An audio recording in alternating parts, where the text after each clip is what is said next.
Welcome dear rockers. Movie की शुरुआत में हम श्रीकांत को देखते हैं जो कि सुबह सुबह अपने बेटे बालू को नींद से जगाता है क्योंकि आज एग्जाम था। लेकिन ये एग्जाम बालू का नहीं बल्कि खुद श्रीकांत का था जो कि पिछले 30 सालों से लगातार एग्जाम दे रहा था ताकि उसे डिग्री मिल जाए। दरअसल श्रीकांत की पिता की वसीयत के अनुसार जिसके पास भी डिग्री होगी उसी को प्रॉपर्टी का हिस्सा मिलेगा। अब श्रीकांत के 2 भाई और एक बहन तीनों के ही पास डिग्री थी तो उन्हें उनके हिस्से की प्रॉपर्टी मिल गई और वो श्रीकांत से कहीं ज्यादा पैसे वाले हैं। बालू और श्रीकांत एक मिडिल क्लास फैमिली की तरह रहते हैं। यही वजह है कि घर की जिम्मेदारी बालू ने संभाली हुई है जो कि एक मल्टीप्लेक्स थिएटर में जॉब करता है। बालू श्रीकांत को एग्जाम सेंटर छोड़कर आता है जहां वो श्रीकांत से विनती करता है कि बस इस बार पास हो जाइएगा, जिस पर श्रीकांत कहता है कि मुझे कॉन्फिडेंस है कि मैं इस बार पक्का पास हो जाऊंगा। इसके बाद बालू जब रात में घर आता है तो वो श्रीकांत को पढ़ाई करते हुए देखकर काफी खुश होता है।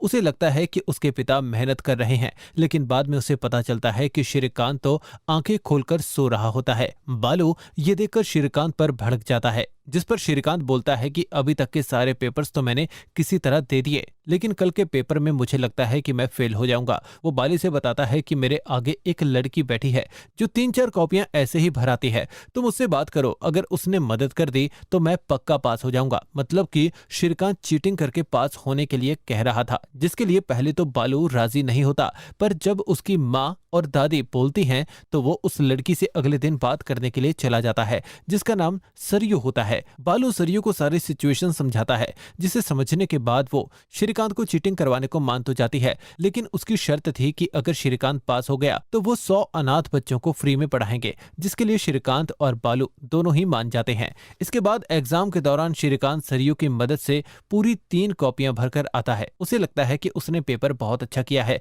लेकिन उसी सब्जेक्ट के एग्जाम में फेल हो जाता है। अब श्रीकांत ने सरयू की पूरी कॉपी की थी तो वो सोचता है कि इसके बावजूद मैं कैसे फेल हो गया, पर जल्दी ही इन्हें पता चल जाता है कि सरयू भी फेल हो गई है। वो भी श्रीकांत की ही तरह फेलियर स्टूडेंट है। वो कॉपीज में सॉन्ग्स लिखकर जाती है ताकि देखने वाले को लगे कि वो बहुत ही ब्राइट स्टूडेंट है। जब बालू इस बारे में सरयू से सवाल करता है कि तुम अगर मेरे पापा को पास नहीं करवा सकती थी तो तुमने हमें सच्चाई क्यों नहीं बताई, इस पर सरयू उससे बोलती है कि आज तक मैं दूसरों से ये पूछती आ रही थी कि क्या मैं तुम्हारे पेपर कॉपी कर सकती हूँ, मगर उस दिन पहली बार किसी ने मुझसे ये सवाल पूछा था, इसीलिए मैंने मना नहीं किया। यहाँ बालू को उसके ऊपर बहुत गुस्सा आता है, लेकिन वो कर भी क्या सकता था, इसीलिए वो श्रीकांत के साथ घर वापस आ जाता है और उसे बोलता है कि अब आपको सप्लीमेंट्री पेपर देना होगा, इसके लिए पढ़ाई शुरू कर दीजिए। यहाँ बालू की बहन उसे एक कोचिंग के बारे में बताती है जो कि 100% स्टूडेंट्स को पास करने की गारंटी देते हैं। इसीलिए बालू श्रीकांत को लेकर उस कोचिंग में एडमिशन दिलवाने जाता है। बालू कोचिंग के मालिक से फीस पूछता है तो वो 10,000 बताते हैं। साथ ही वो ये भी कहते हैं कि अगर तुम्हारे पिता श्रीकांत ने मेरे 3 सवालों के जवाब दे दिए तो मैं उन्हें फीस में और डिस्काउंट दे दूंगा। अब ये बात सुनकर श्रीकांत एकदम तैयार हो जाता है। पहले सवाल में श्रीकांत से पूछते हैं कि RRR मूवी का ओवरऑल कितना कलेक्शन है। उसका जवाब श्रीकांत एकदम सही दे देता है। फिर वो विराट कोहली ने कितनी सेंचुरी मारी ये पूछते हैं, जिसका जवाब भी वो सही दे देता है। तीसरा क्वेश्चन वो ये पूछते हैं कि जानवी कपूर के पेरेंट्स का क्या नाम है, उसका भी जवाब श्रीकांत बड़े ही आराम से दे देता है। अब तीनों जवाब सुनकर वो श्रीकांत की फीस 20,000 कर देते हैं, क्योंकि अगर श्रीकांत पढ़ाई में अच्छा होता तो उसे इन सवालों के जवाब पता नहीं होते। यहाँ बालू को अपने पिता पर काफी गुस्सा आता है, फिर भी फीस देकर उनका एडमिशन करवा देता है। लेकिन यहाँ पर बालू देखता है कि सरयू ने भी एडमिशन लिया है। उसे देखते ही बालू श्रीकांत को उसे दूर रहने को कहता है, क्योंकि उसका मानना था कि सरयू उसके पिता को बिगाड़ देगी, जिस कारण वो फिर से फेल हो जाएंगे। लेकिन शाम को जब श्रीकांत घर आता है तो वो सरयू की स्कूटी के पीछे बैठकर आया होता है, जिसके बारे में जब बालू पूछता है तो श्रीकांत उसे बताता है कि मैंने हमारे घर की आर्थिक स्थिति देखते हुए सरयू को अपने यहाँ पेइंग गेस्ट के तौर पर रहने का ऑफर दिया है, क्योंकि उसे हॉस्टल में कई दिक्कतें हो रही हैं। वो बालू को बताता है कि मैंने 15,000 में बात की, बाकी तुम देख लेना।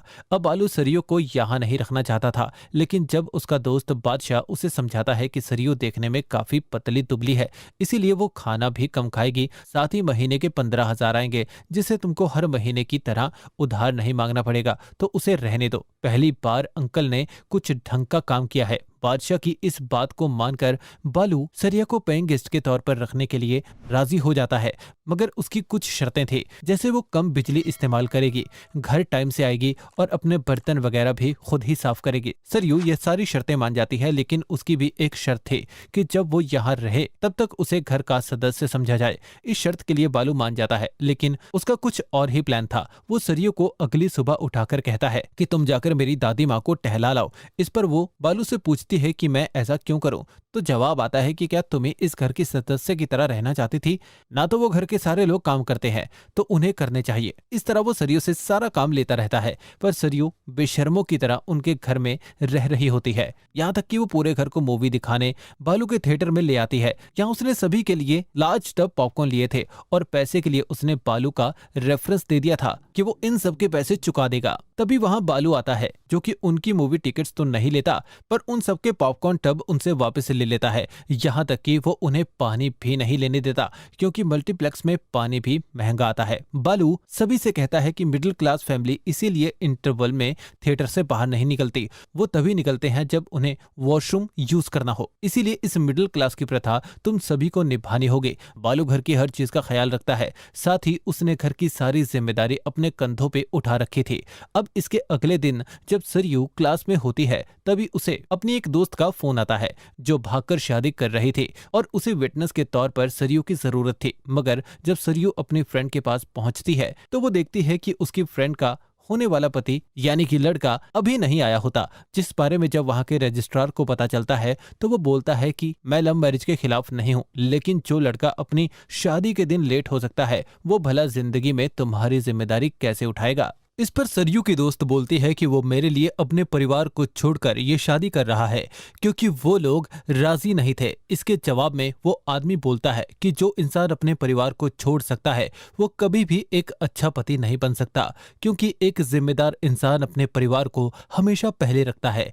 आजकल की लड़कियां ऐसे लड़कों को अपने जीवन साथी चुनती है जो लोन लेकर उनके लिए महंगे महंगे गिफ्ट्स लाते हैं या उन्हें सरप्राइज देते हैं, पर कुछ ऐसे भी लड़के होते हैं जो महीने भर पैसे बचा अपने घर के खर्चे पूरा करते हैं। वो जिम्मेदार होते हैं और जिम्मेदार आदमी के साथ जिंदगी बोरिंग हो सकती है, पर वो तुम्हारे साथ हमेशा रहेगा, क्योंकि एक जिम्मेदार बेटा ही एक जिम्मेदार पति और फिर जिम्मेदार पिता बन सकता है। अब ये बात सुनकर सरयू को समझ में आता है कि बालू बिल्कुल ऐसा ही तो है, जिस कारण वो बालू को पसंद करने लगती है। इसके बाद एक दिन बालू देखता है कि श्रीकांत के कपड़ों पर काफी ज्यादा मिट्टी लगी है, जिसके बारे में पूछने पर श्रीकांत उसे बताता है कि आज जब मैं और सरयू कोचिंग से वापस आ रहे थे तो कुछ लड़के सरयू को उल्टे सीधे कमेंट्स पास कर रहे थे, तो मैंने उन्हें ऐसा करने से मना कर दिया, तो इसीलिए उन्होंने मुझे कीचड़ में धक्का दे दिया।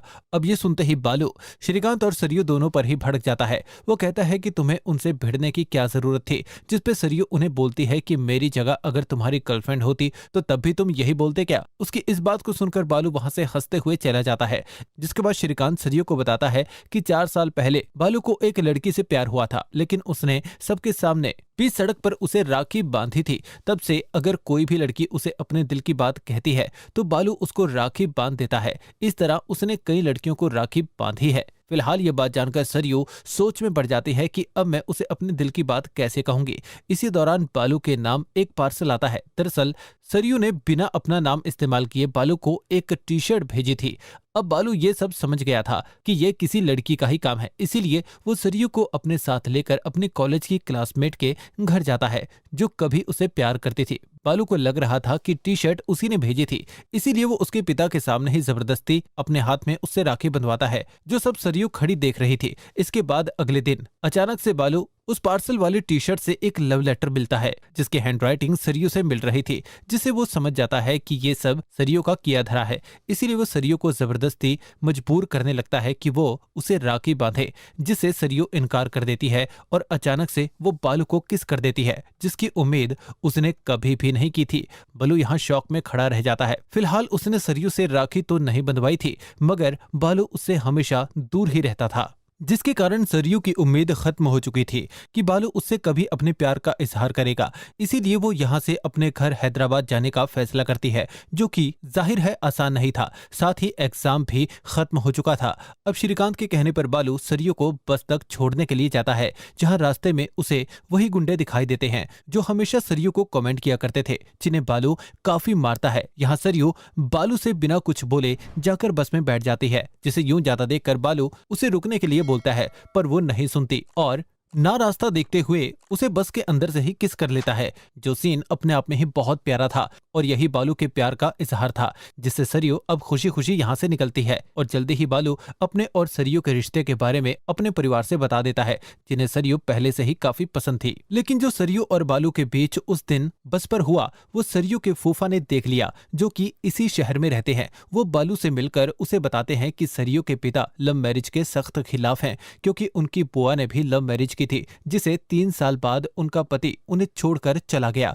अब इस शादी के टूटने का सदमा सरयू के दादाजी सह नहीं पाए और वो चल बसे। अब जब सरयू की बुआ बड़ी हुई तो उसे मुझसे प्यार हो गया, इसीलिए उनका हाथ मांगने के लिए मैं सरयू के पिता के पास गया, जो कि इस रिश्ते के काफी खिलाफ थे, जिस कारण हमें ना चाहते हुए भी भागकर शादी करनी पड़ी, जिस पर उस दिन के बाद सरयू के पिता ने अपनी बहन से सारे रिश्ते तोड़ दिए। वो उन्हें कभी भी पलटकर भी नहीं देखते थे। फिर एक दिन मेरी बीवी यानी कि सरयू की बुआ की कैंसर की वजह से मौत हो गई, जिसके बावजूद सरयू के पिता उसे देखने भी नहीं आए। इसीलिए मैं तुम्हें बता रहा हूँ कि वो तुम्हारी शादी अपनी बेटी से नहीं होने देंगे। जिस पर बालू कहता है कि मैं उनसे लव मैरिज करूंगा ही नहीं, मैं तो उन्हें पहले अपनी फोटोज भेजूंगा, जिस पर रिश्ता तय होगा और हम दोनों अरेंज मैरिज करने के जरिए एक हो जाएंगे और किसी को पता भी नहीं चलेगा कि हम लवर्स थे। अब प्लान तो बालू का सही था, मगर इससे पहले वो उसे अप्लाई करता, उसको पता चलता है कि उसकी बुआ के लड़के की एंगेजमेंट होने वाली है, जिसमें उसे और उसके परिवार के सभी लोगों को शामिल होना पड़ता है। यहाँ बालू देखता है कि सरयू भी आई होती है, क्योंकि वो दुल्हन की कज़न थी। मतलब कि बालू के बुआ के लड़के की शादी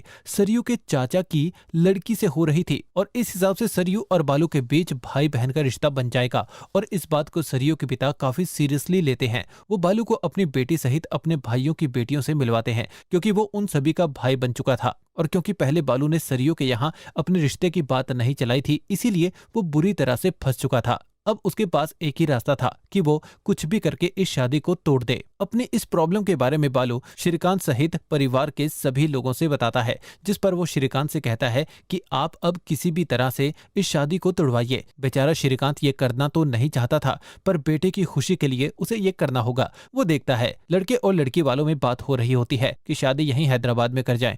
ये देख श्रीकांत जिद कर बैठता है कि शादी उनके ही शहर में होगी, जिस बात को लड़की वाले मान जाते हैं और इस तरह से ये एंगेजमेंट भी बिना किसी और रुकावट के हो जाती है।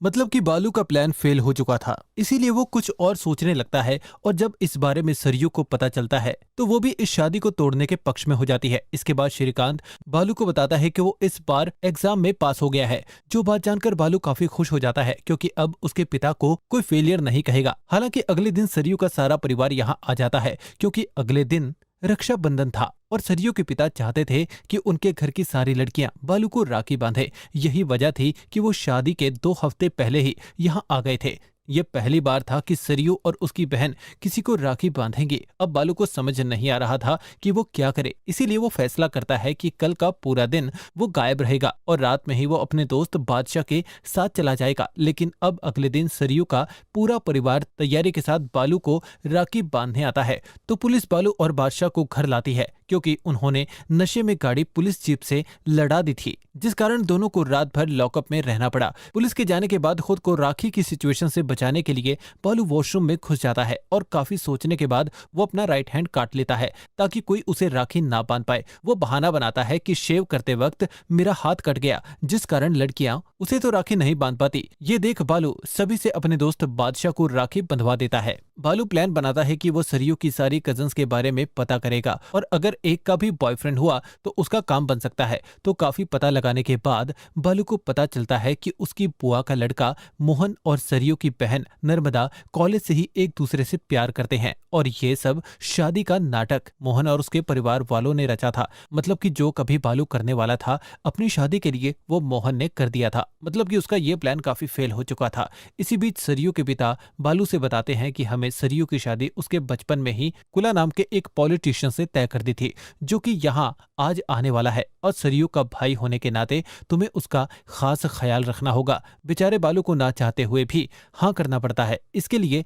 यहाँ हम कुला को देखते हैं जो कि अपनी कास्ट से नीचे कास्ट वालों को छूता भी नहीं था, वो हमेशा कास्ट कास्ट करता रहता था। इसी बीच सरयू बालू से कहती है कि हमें भाग जाना चाहिए। बालू ऐसा करने से मना करता है क्योंकि वो अपने परिवार को सबके सामने शर्मिंदा होते हुए नहीं देख सकता था। उसके लिए फैमिली पहले आती है, बाकी सब बाद में। अब इनकी ये बातें कुला सुन लेता है। जल्दबाजी में इनके बारे में सबको जब बताने के लिए जा रहा होता है तभी ठोकर लगने की वजह से वो नीचे गिर जाता है जिससे उसको काफी चोट लग जाती है। अब इसी तरह वो दिन भी आ जाता है जब मोहन और नर्मदा की शादी होने वाली थी। तभी मोहन और नर्मदा के रिश्ते के बारे में सरयू के पिता सहित सब जान जाते हैं क्योंकि दोनों के कॉलेज के समय की फोटो सरयू सबको भेज देती है। उसे अपने परिवार के अलावा किसी से कोई मतलब नहीं था। सरयू के पिता ये सच सामने आते ही इस शादी को तोड़ने के लिए बोलते हैं, जो सुनकर बालू सबके सामने आता है और उनसे कहता है कि आपके साथ अगर कभी एक्सीडेंट हो जाता है तो क्या आप गाड़ी चलाना छोड़ देते हो?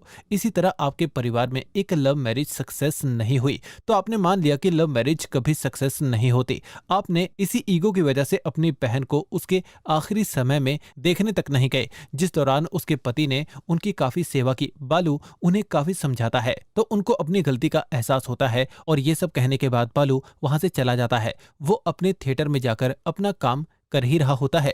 तभी वहां पर सरयू आती है और बताती है कि मोहन और नर्मदा की शादी तुम्हारे जाने के बाद तो हो गई, लेकिन उसके बाद मेरे फूफा वहां आए और बातों ही बातों में उन्होंने रिवील किया कि मैं उनकी बेटी हूं। दरअसल जब उनकी पत्नी ने मुझे हॉस्पिटल में जन्म दिया था तब उन्हें पता चला था कि उनके भाई की पत्नी और बच्चे की मौत हो गई, क्योंकि उसी हॉस्पिटल में वो भी एडमिट थी। अब मेरी माँ जानती थी कि उनका भाई, बीवी और बच्चा दोनों को खोने का सदमा बर्दाश्त नहीं कर पाएंगे, इसीलिए उन्होंने बिना सोचे समझे मुझे अपने भाई के पास पहुंचा दिया और उन्हें यह बताया गया कि मैं उनकी बच्ची हूं, जबकि मैं उनकी बहन की बेटी थी और इस बारे में मेरी दादी को पता था। अब मेरे पिता ने आज ये इसीलिए रिवील किया क्योंकि वो जानते थे कि मेरी और तुम्हारी शादी के बीच क्या अड़चन आ रही है। अब क्योंकि मैं उनकी बेटी हूं ही नहीं तो इस तरह से हम दोनों के बीच भाई बहन वाला रिश्ता भी नहीं रह जाएगा, तो हम दोनों आराम से शादी कर सकते हैं। सरयू के मुंह से ये खुशखबरी सुनकर बालू काफी खुश हो जाता है और बिना देरी किए सरयू से शादी कर लेता है। जिस दौरान वहां श्रीकांत आता है